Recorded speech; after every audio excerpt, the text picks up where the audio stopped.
The new numbers show only 700 votes separate incumbent Congressman Jim Costa over his competitor Johnny Teixeira. Tommy, all of these October high school football games in the Valley will have a major impact on who is still standing in November. Cholesterol is not a concern at the fair. The only concern is to have fun.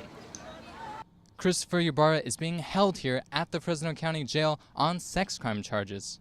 30-year-old Christopher Ybarra, also known as Christopher Freitas on the Sunnyside High School campus, was the women's head varsity softball coach. Students like Malik Givens were shocked to find out that Ybarra is accused of molesting at least one of their classmates. All I thought was just, that's kind of gross and it shouldn't happen. Softball parents met with Fresno Unified Administration on campus Friday afternoon to learn more about the suspected crimes. Fresno police say they learned about it after the alleged victim told her parents. They say the relationship was friendly at first, but then evolved into something criminal. There were several occasions this occurred on, so he was arrested for that and booked at Fresno County Jail. And we're continuing the investigation. We have an understanding there may be other victims. Detectives are working to find those students.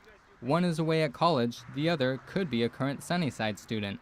In the meantime, the district says Ybarra is banned from any FUSD campus, as well as from contacting any students. The supplemental contract Ybarra was under meant that he was only a coach and only on campus during the softball season. Since the softball team hasn't been practicing yet this year, he hasn't been on campus in that role this school year. Off camera, one current softball player told Action News she's surprised by the allegations. Other students think Ybarra should be kept off campus permanently. The district says his FUSD future now depends on the outcome of his criminal investigation. The school district says counselors are available for students to talk to. Reporting in downtown Fresno, David Kaplan, ABC 30, Action News.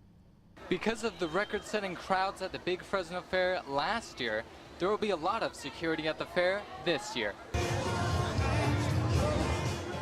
A big crowd on the opening day of the Big Fresno Fair. One of the staples of the fair is the unique deep-fried fair food. Another must at the fair is security. We have well over 40 officers on the interior and 20 or so on the exterior working the fair. Fresno Police Sergeant Dave Jabot has run fair security for 5 years. Besides his officers, there are more than a dozen others patrolling from a multi-agency gang enforcement team. The fair is all about big fun and we're about big safety, so it's a good marriage.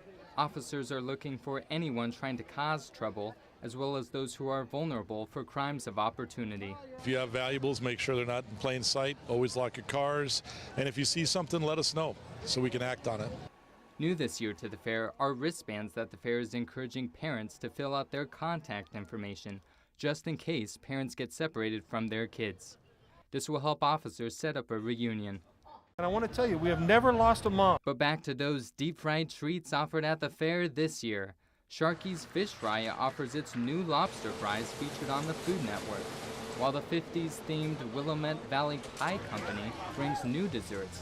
And last but not least, the exhibits. Doesn't usually get the center of the tank. I go in there with the sharks and interact with them and hopefully show you that these are not like man-eating monsters. Well, the traffic is looking pretty good and clear right now in the greater Fresno area. I think you're gonna like that. The only thing you may not like is this one nagging accident we have if you're heading southbound on 41 or eastbound on the 180. So if you have plans tonight to drive in either of those areas, keep that in mind. You might also want to keep in mind we have had some rainfall tonight, so the roads will be a little slicker than usual, so you might want to just drive a little slower than usual. Make sure to keep it tuned in right here. We'll have another update for you here in the traffic center in about 10 minutes. Moving on to Clovis versus Central, Central coach Justin Garza on the sidelines for the last time this season as he is going to Stanford on Monday for 90 days of Hodgkin's lymphoma treatment. We wish him all the best.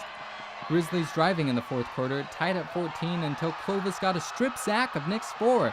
Cougar football, but they couldn't do anything with it. Svor got revenge with this beautiful deep ball to Malik White for a 52-yard touchdown to make it 21-14 Grizzlies. That calls for a little celebration powder, oh yeah. Then in the fourth quarter, Central put this game away thanks to Tamar Johnson's 55-yard touchdown run and excellent blocking.